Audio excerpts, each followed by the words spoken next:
Hola, welcome to Spain. Hello, Tania. Buenos dias. Buenos dias. Today we're going to talk about pets, which I'm excited about because we love our pets.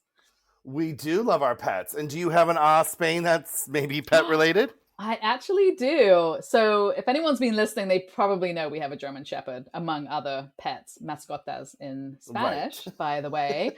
And German Shepherds are, well, they're known for being smart, right?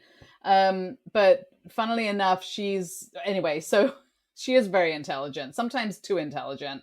And we have a regular hike that we go on in the mountains, and we just like walk there, and we walk up into the mountains, which is lovely. And we're right in the Sierra Calderon Mountains, and it's beautiful. You can walk for miles, and Blaze has been up there a bunch, not a problem.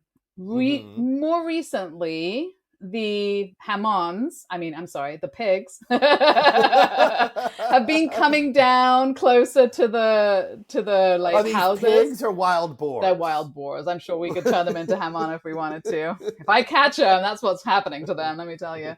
Anyway, so wild boars coming down from the mountain have been getting closer and closer to like our urbanization, and you can see because they dig into the ground. So you know when they're close because it looks like they've been digging for truffles or something. I don't know what they're digging for, but it looks like they're digging for stuff, and you can kind of see the ground there. And so Are these boars? Can I just ask a question? Are these boars with tusks? Are they those kind of wild boars? Have you seen them? Do they have... The first one that I saw was a dead one in the road that that had obviously been hit by a car. And this was about 2 years after we had moved up here. And I didn't know that they were that close. And they're not normally that close.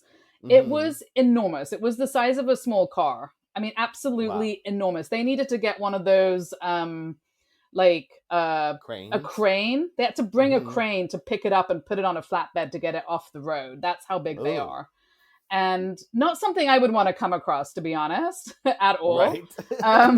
And literally like a month after that, they put up signs all down the road. So obviously this is new. This is a new thing for this area because they put up now. We have the pretty signs with the wild boar on them. Like, careful, don't, if you're driving down but here. But do they have the tusks? Mm-hmm. Do they do. Those? They have the tusks. Ooh. Yeah. Ooh. I don't think they're that dangerous. I did have a conversation with somebody. Obviously, all animals are more dangerous if they have babies around them and things like that. And of course, I wouldn't know anything about what's going on with that particular wild boar. So I'm just staying clear. And Blaze, all of a sudden, a walk that we've done 1,000 times, we went up the road and she got halfway up the road and she was smelling and she just turned around, and I have never been pulled so hard by her. Back to the car. I couldn't, even if I had wanted to, get her to walk up that road again. And so she saved your life. She probably saved my life. She could obviously smell the wild boars and was like, "Oh no, we're not doing this." And I was like, "Okay, maybe this is a one-off thing." Maybe there was maybe there was a dog she doesn't like, maybe something else. So we tried a whole other hike in another place that we've been to a lot. Same thing happened. All was good for like 10 minutes walking, and then she was like, "Nope, not doing it." Wow. So she was not interested in these wild boars that she's never met. Right. But she can smell. She has no experience. I was like, this is amazing. She has no experience with this and she doesn't want to be there. Well, good for Blaze. Good for Blaze, taking care of us. And I feel like this is, from all the places that I've lived, definitely a very Spanish thing because that has not happened. We have not been like running into wild boar anywhere else that we live. So that was a very Spanish thing. But they are taking over the world, just so if you do move, they're everywhere nowadays. And they have hunting season here. So where we are, we can hear people are going up and hunting. I don't know what they're hunting. I don't know if they're hunting wild boar, rabbit. I'm actually not sure. Mm-hmm. But there is a hunting season up here as well. So gotcha. Yeah. Gotcha. So that's exciting, isn't it? Things you don't want to run into on a dark night. No. I mean, I think wild boars can be mean. I mean, I would imagine. Yeah. They do come out at night, I think. So that's what someone was telling me. You're like quite unlikely to run into them during the day. But I think it's one thing if you're just a human. I think they might probably not be interested in you that much. But you have a large dog with you that might create a contentious scenario that you don't want to be in the middle of, possibly. So no, I don't want to be in the middle of none of that. So no, me either. Yeah. We don't have wild boars in the city. No, so not yet. Not yet. So we're going to talk about pets in Spain, and we both have pets, and we did not bring ours from here, but you did. So maybe we could start, if you want to share your experience of getting your pets to your apartment in Valencia, because you pretty much went on everything as far as I can tell. We did planes, trains, automobiles, and boats and everything to get here. So yes, we could not part with our pets when we left the States. So we brought them with us. And I think we've touched on this before, but we did, I think on one of our first episodes about how we moved here, right? So, but I'll bring it up again in more detail. More detail in a pet-oriented way, let's say. In a pet-oriented way. So we moved from Los Angeles to here. So we had looked at different options, and there is one boat that will take pets from New York to Southampton, United Kingdom. And that's the only boat. It's the Queen Mary 2. You can't get your pet on any other boat, can't transport them. It's the only way to do it. And when we were thinking about the move, I was like, it's going to be like a 14-hour flight, or 14-hour, 15, 16-hour ordeal, really, if you think about it, from LA to Valencia. And I was like, I don't know if I can put my cats through that, just because cats will poop in the case, like it's happened before. Like they're not a dog. You can't take them out and have them do their business. And right. That's not really a training procedure for cats, right? No. And I will say, one of our cats, when we brought it home from the pound, it pooped in the carrier. So we knew we had one and we knew it was prone for that already. We've definitely had that scenario going to the vet with a cat, and out of nervousness. And if you're traveling, they're probably nervous. So it does create, the whole scenario creates an environment where that's highly likely, right? Highly likely. So I was like, that's not right. And so when I found out about the Queen Mary, I was like, well, let me look at the cost of that. And we could fly from LA to New York and then take the boat and all of that. And the price wasn't that much different than if we were going to fly the whole way, because we were still looking at like $5,000 in airfares to move everything over. And the cost of the cruise for the three of us and the pets and everything was like $8,000. And that was with the insurance and everything that we needed. And we had a week's worth of vacation, free entertainment, and food. Right. So you can't, that was an extra $3,000 for a week. Like, you can't go anywhere for a week for $3,000. No. And have your hotel. So you kind of a luxury hotel. Right. So you kind of combined your travel here with a vacation at the same time. Perfect. With a vacation and an unwindingness and all of that. And so I'll give you a little kind of tidbits about the Queen Mary experience, like what that's like. So you have to get your animals to New York and then and then they get to England. And then from England, you got to get them here. So the process with that is, you get to New York, you have to go through all the pet control stuff that you would have to do if you fly, which is, they have to have their rabies shots. Your vet will know what to do. And all this has to be done 10 days before, whether you fly, boat, or however you're getting your cats to Europe. You have to do that. I have a question about that, because I see a lot of people asking about this stuff. And I'm always wondering, like, wouldn't it be best just to go straight to your vet and ask? Because wouldn't all vets kind of know what needs to get done to have a pet traveling? They should, but you also have to make sure the vet is registered with the USDA. Oh, okay. That's what it is. Okay. So it's the USDA that produces documents that you need to travel. Got it. So that's a good piece of advice. Yeah. Yeah. Okay. And your vet will submit them directly and then get them back to you. And there's fees, and it's not cheap. It's not ridiculously expensive, but it's like $400 or $500 to get that process, to get the paperwork done per animal. No, I think it was about $400 total for both my animals. Okay. If I can remember correctly. I wasn't spending $800 because we might have had different times.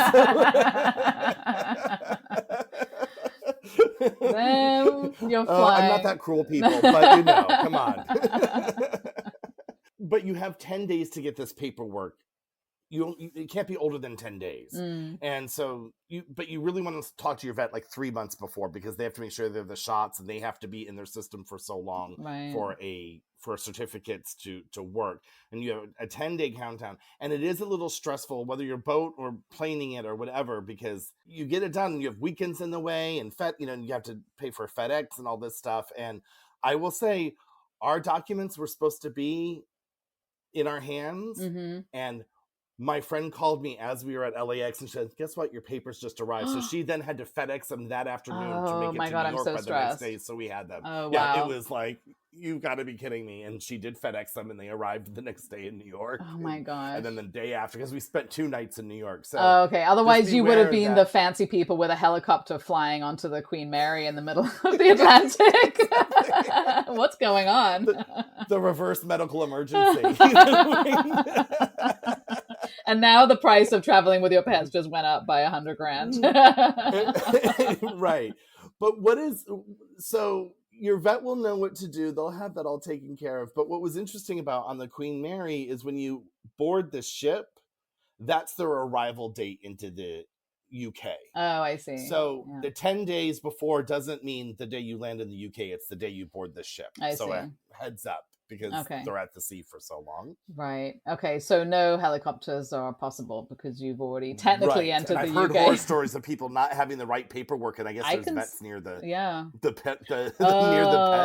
the port. I mean, where people like have emergency run-ins. Okay, that would make sense, because that seems awfully tight. That's I'm getting stressed out just you telling this story. So yeah, and it was just because when we got to the port, they didn't care who got on the ship, but they were strict about those pets. They fine-tooth combed those paperworks to make sure everything was aligned for the pets. But they're like, sure, you can go on. I'm like, you don't even check my passport practically. Well, and I don't know what other countries are like, but the UK is very, very strict. So I don't know how fine-tooth comb. I mean, I'm sure it is going into everywhere, but I do know that from other things, like if you need to travel to England from here with your pet and go across the channel and stuff like that. I mean, you have a lot of stuff too. It's not like once you're in Europe with your pet, you can just travel all over the place and go into England. You still need a lot of this stuff to get into England. They're very, very, very tight there overall. Right. And this is why the Queen Mary has this service, is because people may not know this. You can't fly your pets into the UK. It's and if you can hire a pet transport service, and it's like $10,000 a dog. It's ridiculously expensive. Yeah. So the only way you can get your pet into the UK is by boat or by the Channel Train. Right. That's the easy way, and you have to go through this paperwork, but that's the way you can do it for inexpensive. And you'll need to do the same paperwork coming from Europe to get your pets. You need to get some paperwork. I haven't done it yet, but somebody was telling me because they travel with their pets sometime, their dogs, to England, and you have to have these vet paperwork a certain days before you leave, and da-da-da-da-da. Like, it's the same. Getting your pets into England is hard, but getting them out of England, very easy. So they're like, please take your pets and go. But you had a nice experience actually on the boat too with the 2 cats, right? It was extremely amazing. They're the kennels on the top floor, so they have the view of forever, which of course they appreciated, because cats appreciate everything. So you're allowed like 4 hours a day to visit your pets. Oh, that's nice. They have the times, but you have a lot of time. And it's funny because there were people that were there the entire time. We're like, there's a whole boat to see. We went up once a day and we're like, hey, cats. Bye. I would do that with cats, minutes. But I will say if Blaze was on there, 4 hours a day would not be enough. She would be, I would hear her howling from the other side of the boat, I think, if she was up there by herself. Well, they do take them for walks. They're not just locked in the kennel. So you have time with your pets, but they have 24-hour caretakers that are in their cute little Cunard uniforms. It's very cute, and they're adorable and sweet. Like the people who do it, they're so loving and caring, and they have a New York fire hydrant and a lamppost from London on the deck. So when you walk your dog, they can pee in comfort and what they're used to. Yeah. Now it is a little bit, as the world is more pro dog than pro cat, meaning the dogs get to go out and walk and all of that stuff. But they do have a couple times during the week where the dog owners are are verboten, Mm-hmm. and it's just the cat people time, and they have like a big living room up there too. So then the cats can come out in the living room and hang out with their owners, and that's nice.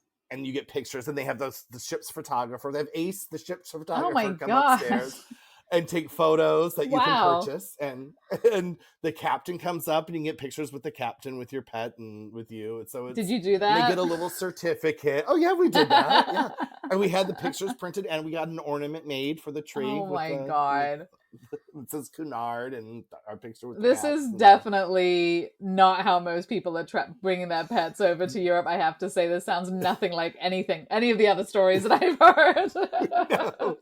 And it seemed decadent, but when you look at the price and what you get out of it, it really wasn't. If you're doing the move, and the other thing about it is, I mean, you still have to worry about getting your luggage there, but you are allowed unlimited luggage on the boat, so you don't pay more for that. So we had all of our 7 suitcases. You know, we still had to carry it and stuff, but it was great for moving a lot of stuff over. And if you're coming from the East Coast, you don't have to worry about more flights. I mean, that's really going to cut a lot about. Of the price out of it. Yeah, too. Mm-hmm. No, I think that sounds amazing. I mean, definitely. And I think, did you tell me, or was I talking to somebody else, that they said that this was the boat between northern Spain and England. If you want to take, there's a 24-hour boat, a ferry that you can take. There's ferries. You can take your dog on those, and it's a similar situation where there's a place, but they do have some cabins that allow dogs if you can book them. Okay. So that's a totally separate thing. Obviously not coming from the States, but if you're going around Europe. And you know, you said if you can book them, that is important to know about the Queen Mary experiences. There's only 24 kennels, and it doesn't even mean 24 pets. So there's 24 cages. The bigger ones are on the bottom, smaller ones up top. But a cat will need 2, because one side will be the litter box and the other side will be for them to lay. I see. But the key to that is if you have 2 cats, they can both go in those 2. So you're not paying double. You'd be paying for 2 cages anyway. Do you know what I mean? That makes sense. As long as your cats get along. And then people who have large dogs, they have to book 2 kennels. And so when we did the crossing, and I think the price is still around the same, it was about $800 for the smaller kennel and $1,000 for the big kennel. So we had to pay 2. So it was $1,600 for the How big are the kennels? How big are the big kennels? Like if you look at Blaze and you put her in one of the big kennels, like has she got room to kind of stand up and walk around, or is it more like... You know, I can't remember. I'd have to go through our photo album. I don't know if she would need 2. I mean, they're tall. That's why they're on the bottom. So they're very tall for her to stand up. But they are I think they're the same width as the upper ones, but I can't remember. Maybe it is 2 to 1. I don't remember. I'd have to look through. I'm sorry. I didn't come more prepared. I wasn't expecting that throw ball question. No, I'm thinking they're probably designed for the dog to be able to get up, turn around, walk, but not like really spread out, but maybe, like a regular, it sounds like a regular sized crate for a dog. So if you've got an extra big dog, I mean, they're tall. I mean, you're definitely, a big, tall, an Afghan hound can stand up in it. For sure. You know? Right. Yeah. But since there's only 24 kennels, there is a wait list, and they book up very quickly, like 2 years in advance. Oh my gosh. Now, we booked ours a year in advance, and we were 7th and 8th on the wait list. So I had backup plans already in my mind, not necessarily booked, but I was like, if we don't get on this boat, then we either take the boat and we don't have the cats, and we have a friend fly the cats over a couple months after we've moved. Because then I was like, it might be just as cheap just to pay for one friend to fly over. Absolutely. 2 cats. No, there are other options. And obviously you can just fly your pets over as well. And I think I think most people are pretty familiar with the scenario that there's like these pet transport companies, which are very expensive. I mean, if you're looking into that, and you're looking at cost, it is cheaper to fly with your animals than to pay a service to do it. Much for cheaper. Sure. And then there's like private charter, right? I mean, which is I don't know, between 15 and 30 or 50 a trip. Oh yeah, I mean from LA, I think I looked and it was like 20,000 per person. Yeah, and I was like, oh, that's cute, but lovely. But and the thing is, it's 20,000, and you're in a tiny Gulfstream jet, so it's not like you're like in the lap of luxury. You're in a little bus. You're also flying terrified. For 10 hours. Yeah. I don't want to be that close to someone else's dog. I don't want to be that close to the outside air. I just no, exactly. You stretch out, you poked out a window. No, but the regular airlines that the dogs go in the hold or whatever, and I mean, there's quite a few airlines that will do that, and there are certain times Right. of year where they do not travel. If it's too hot, too cold on the tarmac, then they don't allow pets to travel. Both. Right. And certain airlines that do travel in the States won't take them internationally. Oh, So that's a heads up interesting. too. Okay. So I will say that, but let me just finish, if I might, the canard thing, because I just had like one other point that I was bringing up was the wait list thing. Mm. Is my cats were 7 and 8 on the wait list, but 6 months before they got off of it, and when I booked the voyage, I said they're that late, because I was like, what are the numbers on all the wait lists for that summer? Right. And she was like, don't worry about it. She's like, what happens is a lot of rich people will book 7 crossings, and then they don't care if they lose their deposit as long as their pets get on the most ideal one that they want to do. Oh, I see. So when they get on the board that they want to get on, then they cancel all the other ones. So all these wait lists become open. So they got moved up very quickly. It's another thing about, wealth being very annoying for us paupers, Yeah, I mean, I suppose that would be sort of useful if you have a lot of variety in times that you can travel. And yeah, so the wait list, and you don't mind losing a $500 deposit. It sounds like the wait list is not something to be afraid of, and to talk to them about the reality of where you are on the wait list and the possibility of getting off of it. Probably, it sounds like they were quite accurate on their estimates for that, so that's good. And it was 6 months ahead of time, so I had plenty of time to still book our plane tickets and and get the rest of the trip sorted. And I will say, since you brought up airlines, and we'll shift to the airlines, then we had to get the cats from the UK to Spain. Right, and that experience would have been more like flying from America to Spain or anything. You just had to get your cats on a flight. Yeah, because we had the paperwork done, and that paperwork is good for 40 days after you're in the UK. So you have I think it's 40. It's either 30 or 40 days to leave the UK and come to Europe. Mm-hmm. So when you do it, you have to get the vet to fill out a form that says the pet's going to move on from the UK, that the UK isn't the final destination. Got it. But you stayed a few days in the UK, and that was fine paperwork wise for what you had. You had 40 days in the UK. I mean, you could have stayed a week in the UK and carried on as long as your paperwork's accurate for that. As long as your paper was fine, and so we were good on that. Now the difficulty is because no airline can fly pets in. Very few are flying them out because they're just not dealing with it. I don't know if it's the hassle or it's just not on their thing. So like Iberia, where you can fly your pets around Europe from London, they only fly into Madrid, maybe Barcelona, but not to Valencia, even though there's direct flights. So we'd have to fly into Madrid and then switch planes. And then we did trains, and we'll bring up trains later. But that's how we got from planes to boats and trains. There you go. So it looks like you have financially a choice to make of how much you want to spend. And if you're spending just a regular amount of money to travel with pets, it's on a regular plane or on a boat. Or on a boat, yeah. And like I said, the price wasn't that much difference, especially coming from LA in the summertime, right? If you're coming winter, you can get dirt cheap airfares, there you go. Right? But yeah, and then you can hire people to move your pets with cars, correct? I think from the UK. Yeah, so that was so we were looking into that as well. It's like, how do we get from there to here? And what were the different options? Because I was like, do we take the channel over? And there's even like pet taxi services that taxis wait at the channel for people with pets, and then you pay for the taxi service there and back. Okay. So you can bring your pet over, because you can't bring your pet on the Eurostar. You can only bring them on the Channel train, which means they have to be in a car. Like, you can't just ride the Channel train with a pet. They have to be attached to an automobile. So you could be riding the train and pay somebody to go through with the car. Right. Like, it's so complicated. And then they go back. Right. They just go back and forth. In Calais, being like, I don't know where I'm going with this pet. The other thing too is there are these pet transport services, which I've seen on the message boards. People talk highly of them, and it's like these big, like, tricked out, like, Mercedes vans with a bunch of kennels in them, and they pick up all the dogs and they arrange for all of the paperwork and everything that they need, and then they drive through Europe and drop off dogs along the way. So that's handy. You could also do that. Well, and I will say, I mean, we drive with Blaze on vacation, and she goes in the back of the car, and you are required by law. I haven't owned a pet myself before. I grew up with dogs, but that was in the 80s, and I'm sure things have changed. There was no There's no rules to rules. owning dogs in You the are 80s. required to have your dog secured in your pet secured in your car in some way. So they Okay, like a can't, seatbelt like a type of seatbelt. Like thing.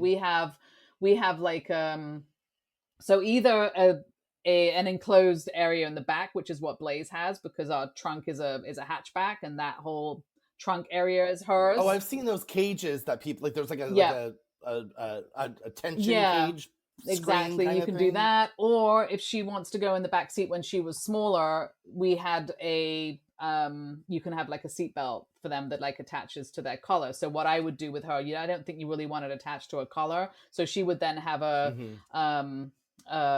what's a harness Harness. on, and we would attach her to the car with a like it's like a small leash that attaches her to the seatbelt, and Okay. that's it. Does it hook to the thing that you The hook babies too, the car yeah. seats to? Yeah. Not the babies, the baby Baby seat. We seat. don't Oh, is hook that how it babies. works? Oh, Zena might need therapy when she's older. Yeah, so Oh, one way poor or the other, like Zena. I would recommend a harness if you're going to attach your dog, not attach them with the collar, because a big dog or any dog would become a projectile in an accident, obviously, and that's what they're trying to avoid. So Right, yeah, everyone's right. driving happily until they're not. So anyway, so we've driven with Blaze a lot, and that's been fine just driving around Europe. We drove into France. I mean, there's no borders, and they have the same rules for vaccinations and rabies, and Blaze Mm-hmm. has a passport so she can travel. Oh, I was just gonna Mm-hmm. ask that. Why are you reading my mind? So what? Because we never got the pet passport because my cats don't leave the house. Right. So we actually haven't even been to a vet here. So I'm gonna have some questions about vets because I've got cats. They don't leave the They house. don't need anything. They don't need anything. All of our pets are chipped and have a passport. It's very cute. And so I always forget to take the passport. So actually, thank you for reminding me, because we took Blaze to get vaccinated yesterday, and the vet's like, "Where's the passport?" I'm like, "I forgot it at home again." And they're like, "It's okay." So when they get vaccinated, there's a sticker on the outside of the vial of vaccination, Mm-hmm. and they stick that into the passport with the date and the signature, so that there's a full record. On top of that, the Mm-hmm. chip it's registered with the chip. So the chip information, if it's Okay. scanned, will show all they have to they have to send all that information as well. I don't have anything to do with it. All I do is show up with the passport. The vet sends all the vaccination records to the chip company, and that's all on there as well. Right. Well, let me also add to that chip thing. You need that before you arrive as well. So That would back make in the sense. States, they have to be chipped. And if your pet has already been chipped in the States, you have to make sure it's the right chip. And it has to be, I think, 16 digits, Oh, not 12 interesting. digits. So And they didn't need a and luckily my passport to cats, get in? no, because the passport's only a European Got thing. it. That's a So the European paperwork pet was what you passport. had. Yeah. Okay. So here they have a Right. little And now we passport. It looks should, like our little passport. I mean, just a pet one, and it looks mhm. almost it looks the same. Do you have to do you have to take them to To the photo. to El Court for their passport That would photos? be so cute. It describes their coloring and what kind of dog they are and their weight and all that kind of stuff. So it's not. I think that another dog can probably get away with it. That seems easily No, forgeable. I but mean, I think some the dog chip number's spies in could there, be. I think. So I mean, yes and no, all at the Okay, same time. okay. Yeah. And yeah, we use the chips in our house for the cats to let them in and out of the house, because we have a cat door that reads the chip. So the chips are multi-purpose. What? Okay, that is like I Star know. Trek's 2001: Space Odyssey. Like, what is that? Well, when That's we first moved crazy. into our house, they weren't the only cats here. And all the other cats that are like out in the wild are like, free food and water. Ooh, and a soft place to sleep. This is great. So they were having parties. You're out at the store. You come home. And there's I'm 30 not cats sure in the that our living room. cats were interested in that party. Those other cats were kind of sneaking Okay, in and getting things, and they were occupants. They were they occupants. were, yeah. I think some of them might have been invited by our cats, and some of them might have been just taking advantage of a good scenario. So, so we gotta, as they are nocturnal, we figured a regular cat door would only invite absolute chaos at 3 o'clock in the morning. So we got the chip door, and it's Right, amazing. right. So it took a little while for our cats to get used to that, but they did, because they knew that the food and water was on the other side. So it's amazing what they can get used to.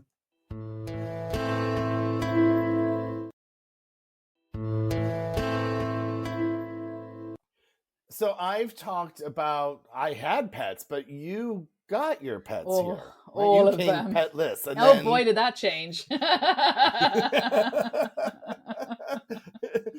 so how does one acquire pets in Spain? How does Hmm. one's heart get torn out of their Very, chest? And very I mean, I just want easily. everyone to know. I just want everyone to know that Tania has a menagerie of 500 Yes. cats and a dog, so she needs to do some Yeah, explaining. it's not even as they me. say. We did talk about this, I think, at the very beginning, because since we moved here during COVID, we had bribed our lovely daughter with a pool and a dog, I will say, a Mhm. dog and a pool. I did that same Mhm. bribe, and we didn't get the dog or the pool. So jealous. Someone's So a little jealous. stoic than someone else.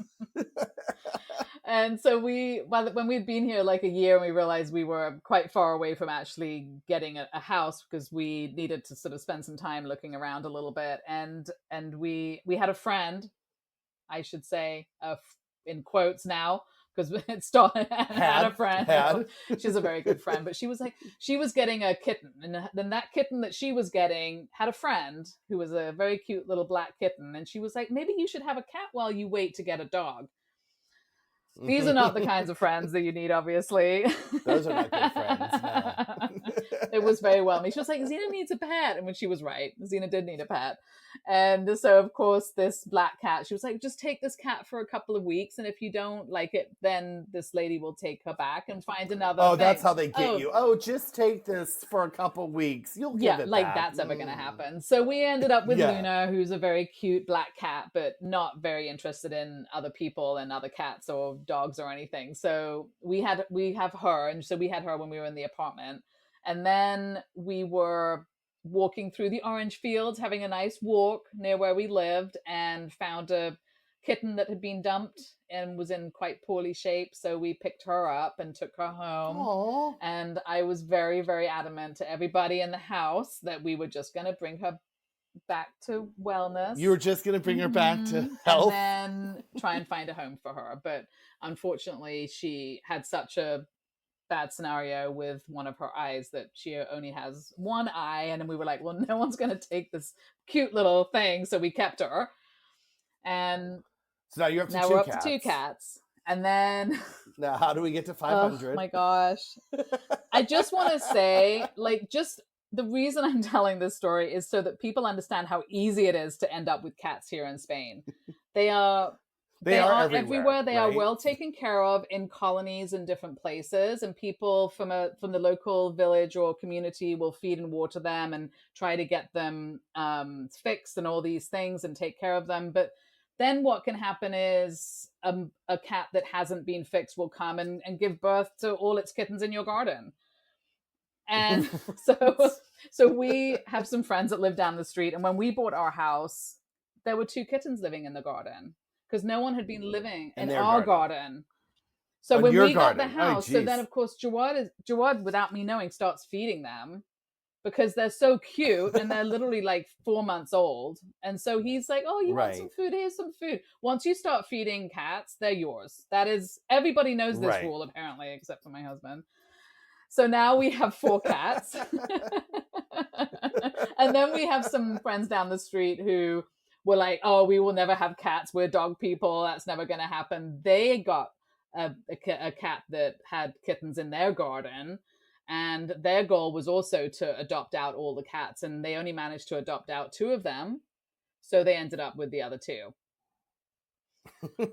and their cats are They're cute, all right? Cute. This is the problem. Cats are really smart. They know how to get you, and it's very, very hard. It's one thing. It's hard to resist them, and it's also quite hard to adopt them as well. So we had gone to for my friend, we had taken the mother cat to once she was ready and had weaned off the kittens.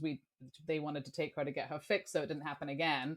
We took her to the local rescue. There's lots of local rescues where you can get dogs and cats and animals if you want them. They often won't take more kittens because they're like, well, you've got this one because you're coming to us and you're currently taking care of it. So you're at it. That's your problem now. Right. Now, with these rescue places, do you know what they charge to adopt from I them? don't think they Do you? charge. They might charge you just the cost of the sterilization, maybe, just because that's something they had to do. They're Okay. not going to charge you for the animal, I don't think, but they might charge you for some services, and I think they will require that the animal be sterilized. That's something that will have to Mm-hmm. happen. So we took the mother cat to be sterilized, and I went down there with them. So it was quite a large rescue area, and it had dogs in one area and cats in another. And Like in an pretty indoor much it was place or all like a outdoor, farm but it kind of? was all in Okay. they all there was a lot of kennels, and then there was an Okay. indoor space for some of the cats and a lot of outdoor space. And something happened to the carrier that the cat was in, and the door came off and the cat ran out in all Okay. was running all over the rescue place. Right. Oh Right. my god, it was so crazy because now we've got us. There were three of us, I think, and about four people that worked at the rescue trying to catch this cat. And the dogs were going crazy because the cat was running down the aisle of the dogs, and the dogs were like, "Oh Right. my god, a cat!" And then it was running around, and you've got this cat was already wild.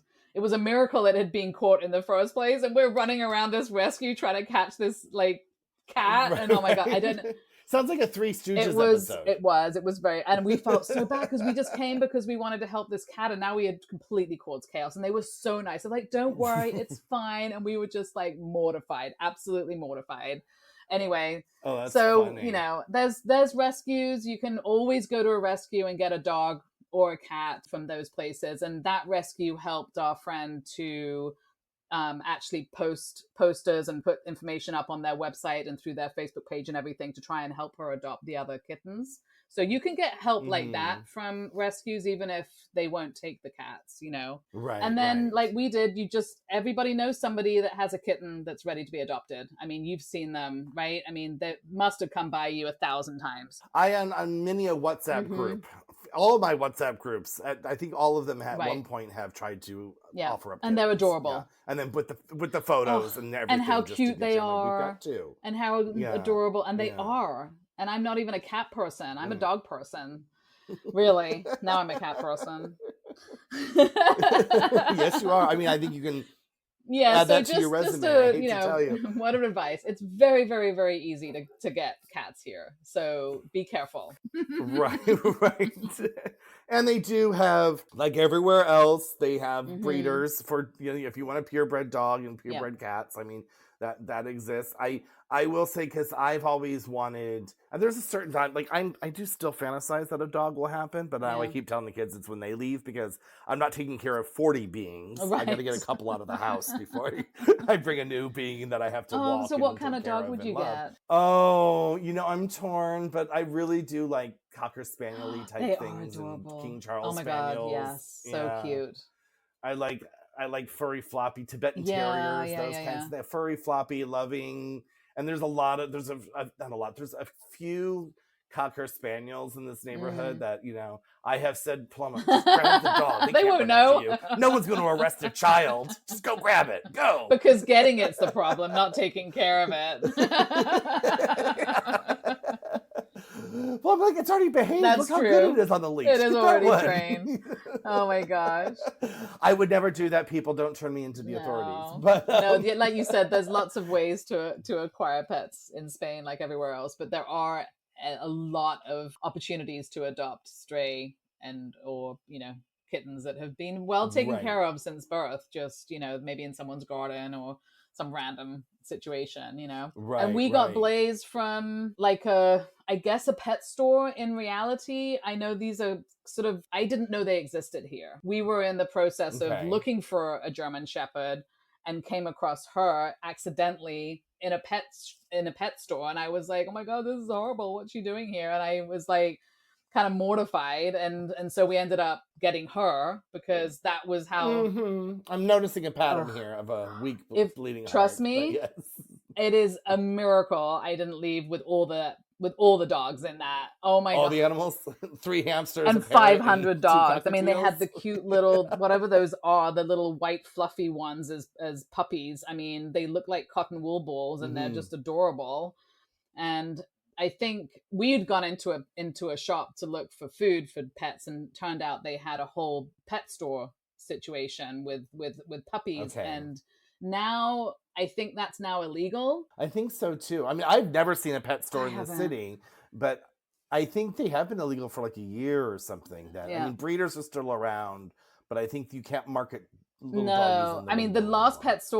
the last pet store that I saw, well, say that 500 times, was, I believe, at the Beverly Center in LA when I first moved there in the early 90s, when they still Oh yeah, had them yeah, I there. Do you remember remember that that store. pet store? That's, I think, the only pet Yeah, store I've ever it seen. didn't close that Oh, long really? ago. I mean, it was Oh, there for a wow. really long. I mean, yeah, because me and my daughters used to Oh go my in there. gosh, So I really? mean, it was still around 10 Oh, years ago wow. because I think it was there even maybe up to like 6 or 7 Oh, years wow. ago. That's long. Yeah. So So what they did at this pet store here is now you're not allowed to have a pet store, but it didn't seem to stop them from having pets in the store that were in an area that you weren't allowed to access without somebody showing you around. So it stopped people from going around and like banging on the glass and stuff, right? But they still had a mhm. scenario where you could get puppies from that place. And those were dogs there for grooming. Those you think were Oh for yeah, because we acquiring acquired and taking one. home. And it oh, wasn't someone that's how it else's was. that was there for grooming. Okay. No. No, I mean, so that when you got Blaze, that's No, how when the we got scenario was back Blaze, then. you could just walk in and see all of them. They They were were in a in, cage they had bigger, like, and glass kennels sort of, and they looked like stables, like small stables kind of, with glass that you could look okay. in for the bigger dogs. But Blaze was sort of by herself, and of course you've met her. She is so exuberant that as soon as she saw us, it was like, I'm yours, and and you're like, Right. okay. So, and then Yes. and then I went home, and then the next time, like, but we can't leave her there. Like, this is, I just, obviously, if dogs are at a breeder, they're gonna stay with the mom for as long as is needed until Right. someone takes them, right? But if they're taken into a pet shop, it is a whole other scenario where they've probably been taken from their mom, I think, too early. That is just my, like, observation of what I think happens, but I can't prove that. But so I think, they have to take them from their mom early in order to have them in the pet store early enough for people to get little puppies. Right? I mean, so Right. For just people to be for logistically, their yeah, hearts to just melt. Yeah. logistically, they Yeah. have to be taken. Whereas if we had got Blaze, or, a dog from a breeder, that would have been different, obviously. Yeah, and a lot of breeders too. I mean, and people do talk about breeders and puppy mills, but I mean, there are breeders that Mm-hmm. really love what they're doing and take care of. And like, you don't get the dog until it's Yes. 3 months or whatever it is. They have different rules, Yeah. and they want to make sure everything is okay. And there's a big difference, and you will know here in Spain, just like in America or any other, like, place, there is a system for breeders that have certifications. So it's not like the Right, Wild West here. Like, that's the same as it is anywhere else. Like you said, there's going to be people that are just breeding, and there's going to be people that are doing it properly. So right, right. that's how we found Blaze, and that's how we found all our cats. And we would have another 50 cats if I was like, stop. This is it. Right. We're good with Oh, two. yeah. I mean, I didn't get the cats that I wanted. I love them. I wanted a Oh, they're Maine so Coon. I cool. still want a Maine Yes. Coon. But back in LA, when we got these cats, we went to the pound to Mm. look, and I was like, we'll look and maybe we can get one. And then they have an impulse buying rack Of right course at they the do. checkout after you've gone into the room with all the grown-up Oh. cats. And then they have like a little kitten Oh. pen right there by the register. And you're like, you can't do that. Well, I can't send that one back. And no, we left with two. And I So also want to anyway. say, when it comes to cats or dogs in general, now that I've owned 4, 5 animals from kittens and puppies, getting an animal that's fully grown and has its personality, and what kind of animal it is a huge benefit. So I also want to promote people getting animals that are in pounds that already are grown up, because Right. I'll say we had 4 really cute kittens. We do not have 4 Right. really cute cats, okay? Some of them are monsters. I mean, they're adorable and they're great, but I mean, they all grew up with very different personalities that was not visible as kittens. And they're all lovely, Right, but they're right. extremely different. And I Cats do They have do have, personalities I stronger think they than do, dogs, and I they're think. not I as mean, adjustable. You know, you can train dogs, I think, a little easier than cats. But I just want to promote also getting dogs and cats from pounds that are older, because there's a benefit to that. You know what the personality is. And I think right. that's, everybody wants the cute little puppy and kitten, but it's not necessarily a benefit. No. Except they're awfully cute. So we've talked about like registering in the pet passport stuff, right? So what are some other rules that people should be aware of in Spain? Like, I know what I've seen here in the city is when, not all the time, mind you, you are supposed to pick up after your dogs, but please walk with your eyes towards the pavement, not up to the sky. But what I do see is a lot of people washing the pee off. They all carry water bottles to like dilute the pee on the sidewalk. That's, I think, something which is quite nice that people do. I mean, like you said, the places that I've lived, it's been pretty good as far as people picking up. But yeah, the pee seems to be something that people are much more like open to doing, which is just carrying a water bottle. Like that seems easy, but carrying a bag of poopy bags for some reason is not. But and watching your neighbors step in it because you've let your dog poop in the middle of the sidewalk, not even to the side, but like right. We don't have that happening a lot here, but I have before picked up someone else's dog's poop that they when they had pooped right in front of someone's gate and left it, and I'm like, that's just not nice. That's not my dog's poop. That's not my gate, but that's my neighbor, and I've got doggy bags, so let me pick that up for them, And yeah, there's a special place in HE double hockey sticks for people who don't pick up after their dogs. Oh, I wanted to say too, besides the people who don't pick up after their pets on the street, there's another section of HE double hockey sticks for certain people, and those are the people who leave their dogs and cats unattended and stuff. Yeah. And I will say there is a law in Spain that you can't leave your dog for more than 24 hours or a cat for more than 3 days. That seems reasonable, good to know. I mean, our cats would probably be happy without us for more than 3 days, but as far as giving them food and water, we probably, I mean, they've never been left unattended that long, but I'm sure they'll be like, oh, peace and quiet. Thank you. Right.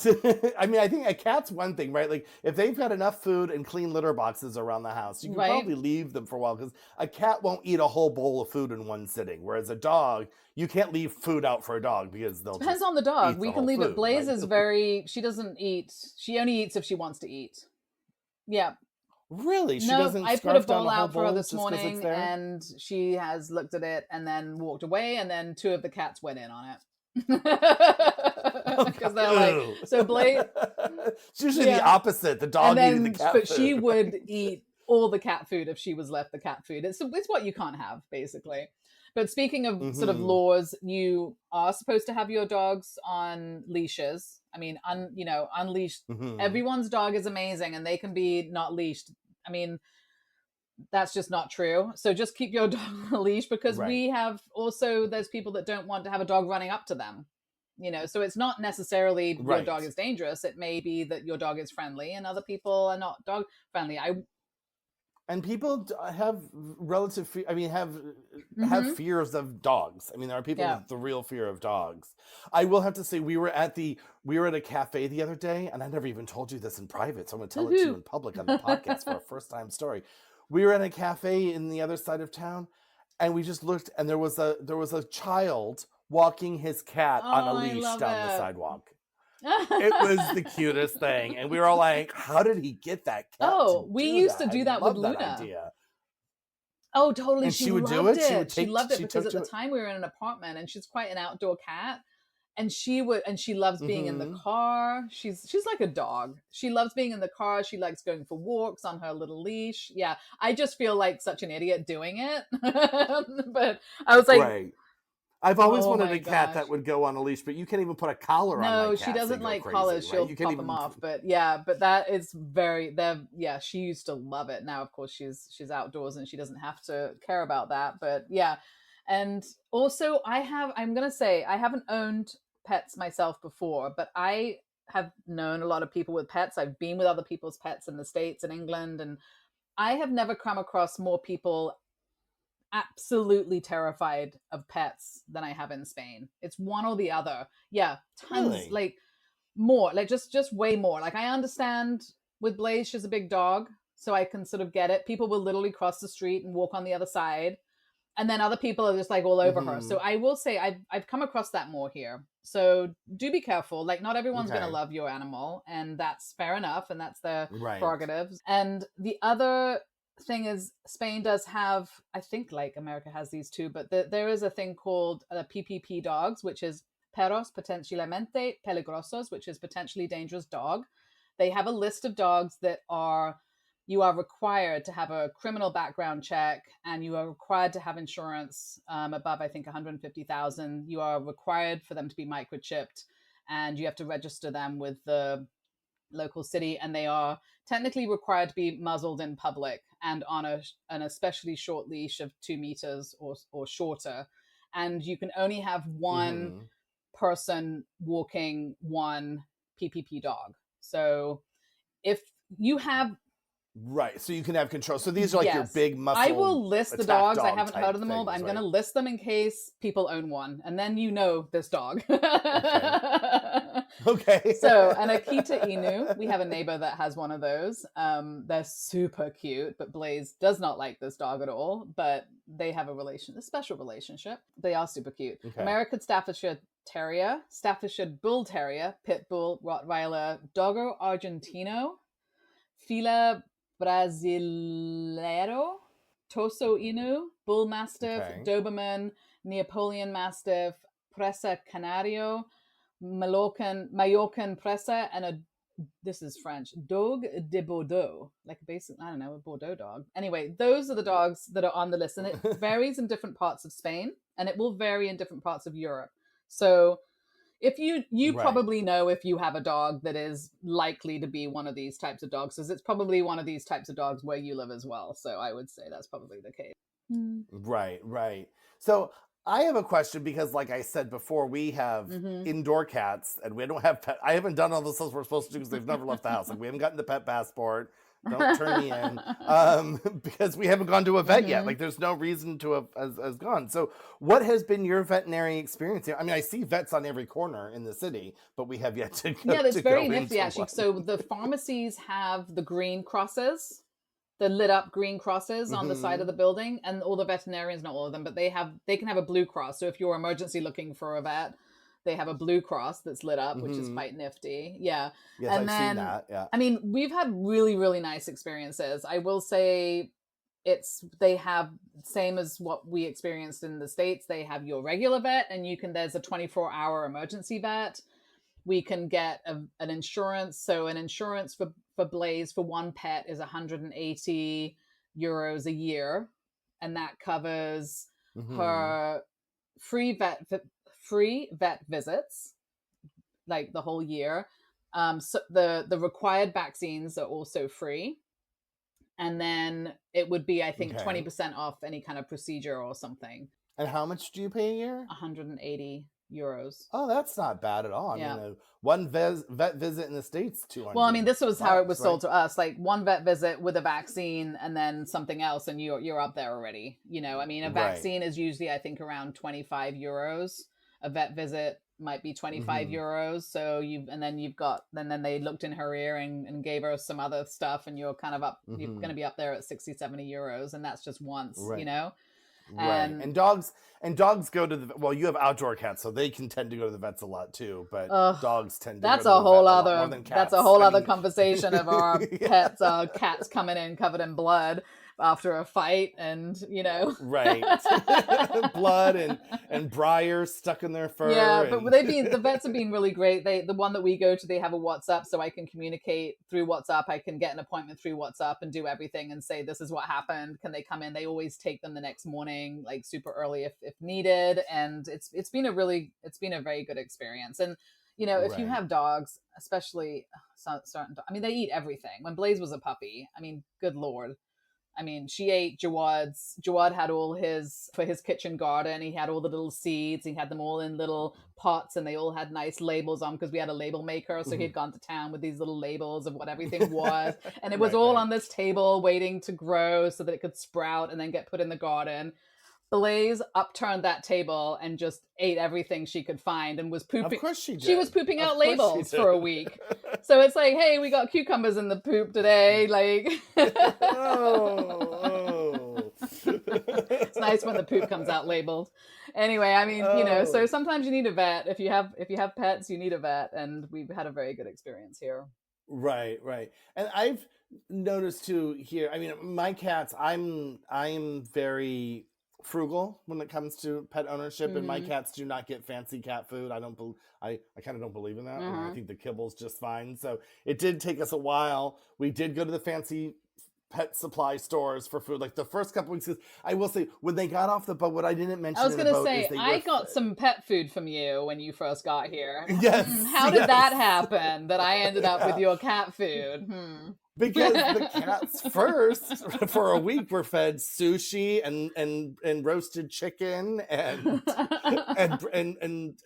poached salmon for a week on the boat. That's the other thing about the boat. The Queen Mary spoils the cat, so they was spoiled rotten over there. Yeah. Now I have to say that cat food I gave you, they now eat. Oh, okay. Well, so it took them a while, but now they do the cheap stuff from Mercadona, much to my pleasure. But we did do the round of the others, going to trying to find the IAMS type foods and all of that. And we went to a place called, I want to say, it sounds Japanese, Kiwoko. Yeah. Is that a Japanese word? I don't know if it's a Japanese store, but it's one of the main pet stores here that is like a PetSmart. I mean, they have everything, including pet adoption, in there. I've seen those at a Mascota. Are there other stores too that I don't know about? There's Mascota is one. As we said, mascota is the name for a pet in Spanish. And then Tienda Animal we love. It just depends on it. You either in a strip mall-y place, you will either have a Tienda Animal or a Kiwoko, one of the others. Okay. And then Zoo Plus is a really good place online if you're not going to Amazon or something. Zoo Plus does all animal stuff for ordering food and things like that if you want it delivered. We have the weirdest cats. They won't eat fish. So they will not eat fish like flavored dog that's crazy. Cat food. Yeah, it's bananas. So, as long as you find one, any grocery store has a section for animals. You can get treats and food and litter in all the grocery stores, but for big varieties. And then there's also a lot of independent places that do probably the higher end kind of food, and your vet will also have food. Most likely they'll have a little shop for food and things as well. Right. Especially if your pet needs something special. Just like any vet back in the States, they have the upmarket, Absolutely. Oh, this is only €50 a can. You'll love it. You can't not feed your dog this. Absolutely. I'm onto their game. I know. I'm onto their game. So true. And then if you need... we've had to run it. We've run into a few times where we've needed Blaze to go stay somewhere, because the cats can stay with people popping in, but Blaze obviously needs a lot more attention. Yes, you usually have to board a dog where cats can get a visitor. Now we know every 3 days by law. Right. So we obviously invested, because we have a German Shepherd. We invested in training for Blaze when we had her as a puppy, because we didn't really know what we were doing, and we needed to learn how to train her. They also do pet lodging, and also if you find private people that might do it, they're probably going to charge around 20-25 euros a day for a pet. Wow, that's really inexpensive. I mean, compared to LA's like 200 a day. Oh, wow. I never had a dog in LA, because I'm like, in the States, if you want to go away, you're paying for another vacation for your dog. Well, you need to find somebody that will take your dog, which is, that's easier if you have a smaller dog, I would say. And if you have cats, easy to find someone to pop into your house and make sure they're okay and give them a little tickle and some food and some water. But right. And grooming we've never done, so I have no idea what that costs. Our vet used to do it. I see a lot of grooming shops in the city, so people do pamper their pets here like everywhere else. I've also seen grooming vans, so I think they also go around and do it at people's homes. Oh yeah, especially in your suburb type places. Yeah. We don't have ice cream trucks, but we have grooming trucks apparently. So now, I haven't seen this. Have you seen this in the countryside, where you had talked about, you've acquired stray cats? Have you seen stray packs of dogs out in the countryside? So Blaze got out one time when she was a puppy and just sat on the other side of our gate, but nobody knew we had her. So the police were called. So what you can do is you can call the police, not the emergency number, if you have a stray dog. What usually happens around here is you grab the dog if you can, and then you put it on a local WhatsApp group and see whose dog it is.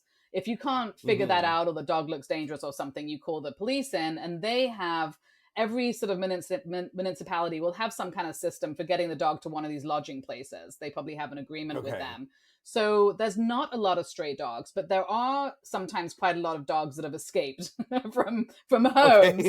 So this is kind of where this is what I've experienced. Not a lot of stray dogs, but that doesn't mean you won't come across a stray dog that has got out. Right. And then it's just a question. We've found quite a few dogs outside in our community, and it goes on the WhatsApp group, and everyone's like, that one again, and it finds its way back home. And I have myself driven out through the fields and seen a stray dog that really did look stray, and I had gone back to the police station and given them the GPS for it, and they would have sent someone out to get it. Never saw it again. So no, I don't see a lot of stray dogs, but a ton of stray cats, obviously. Right. And there's not really there doesn't really seem to be a government system for this. It's all very private. If there's a colony being taken care of, if there's people sterilizing cats, it's all done privately through groups of people. So there isn't like a government pound. I don't think so. It's all private. So we've gone to rescues. So I've seen people post in the groups that like these rescues or the pound type places, they're out in farmland, right? They're out in the middle. It's not they have space, and they're done, I would imagine, all privately. So even you can go in and you can get help and you can find dogs and cats there, but they're working on donations almost surely. Yeah. I mean, some people, it's their dream. They get a farm, they get a little finca, they're out there with all their rescue animals, and boy, you probably collect a full farm of animals within about 5 days, I would think. That would be my guess. Oh, one thing we didn't touch on, I think we kind of, not surprisingly, went off on a tangent on us. No I know. On part of the trip for you, kind of stopped at the plane, but you also took a train with your cat. So could you just quickly tell us, and then we'll be done? Well, this is actually important for people living in Europe, because you will be facing the train a lot more than anything else. And if you don't want to board your pet and you have a small pet, so the train, thank you for reminding me to bring that up. So it is relatively easy if you have a small pet. So cats and dogs that can fit like an underseat carrier type of thing, even though they're not going underseat, they have to be in your lap. So Blaze is a small so not dog. Blaze. Lap dog. No. You would be sitting on her lap. Yes, that's probably true. But it's like, the pets that you would put on a plane with you, that size, your small dogs and your cats. Most of the trains, Renfe, Ouigo, Irio, they all allow them, and it's like about 10 euros per pet in a pet carrier. In a pet carrier, not on a leash, walking around. Not on a leash, so it's only a pet carrier. But if you use Renfe, if you pay for like the fancy ticket, like the first class ticket, then that's the pet fees included in that. Okay. So when you're booking, look and see, because if you book far enough in advance, the first class ticket might only be 10 euros more, 15 euros more. So you might as well get that and put your pet, because you're not paying extra for the pet, and then you're not paying extra for seat selection if that matters to you. That would be one pet. One pet, yeah. Yeah, so if you wanted to travel with 2 pets, even if you went first class, you'd probably still need to buy another ticket and. It's only 1 pet per person too. So you'd have to that solves that problem. 2 cats. 1 pet per person. 1 pet per person. And now Renfe, the state-owned system, does allow large dogs up to 40 kilograms. So that's a pretty large dog. That's like an 88-pound dog, something like that, right? And they do allow that, but only on certain routes. Only like from Madrid to Barcelona to Alicante, like the major routes, you have to book it way in advance, because they have a special car that they will allow a dog in, and only 1 or 2 dogs per train for the large dogs. The little dogs, there's no limit. As far as I can tell, there's no limit. But for the large dog, and you have to get there like almost an hour, like 40 minutes to an hour before, because there's paperwork and there's an assistant to do, because they have to make sure the dog isn't going to attack other people and all that stuff. But you can travel with a large dog on that line only. I don't think on WeGo or any of the other lines you can. That's good to know. They would presumably be in a crate, or you'd be walking on. Well, no, you just can't have you can't carry a crate onto a train, right? So it's. I mean, you could with two people, I guess. So you can actually walk on with a dog on a leash for those ones if it's a big dog. Okay, that's good to know. If it's a big dog and there's only one or two per train, so it's going to require some navigating. Like you're not necessarily going to try to do that last minute, like you could with a dog or cat in a carrier. No. So speaking of getting dogs on, now Blaze is not a service dog and not quite trained to that level. Do you know anything about service dogs on public transportation? So yes, service dogs are allowed, but they have to be service dogs. They cannot be emotional support dogs like people like to do in America. Okay. Like they have to be service dogs, and you can actually be fined if your dog is on a train and it's getting pets and you've said it's a service dog and it's getting pets or it's barking. They can fine you and kick you off the train because that's not a service dog. Okay. So you have to be. They're not. And I really respect that because service dogs require a lot of training and they serve a purpose. So when people scam the system for their pet, they're hurting the people it's supposed to benefit. I've seen some delightfully calm and wonderful service dog fails.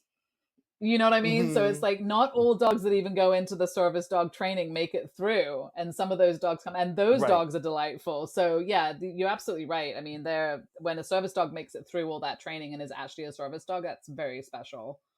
Yeah, and so with the service dogs, they don't count as the dog limit on the train. Yeah, of course.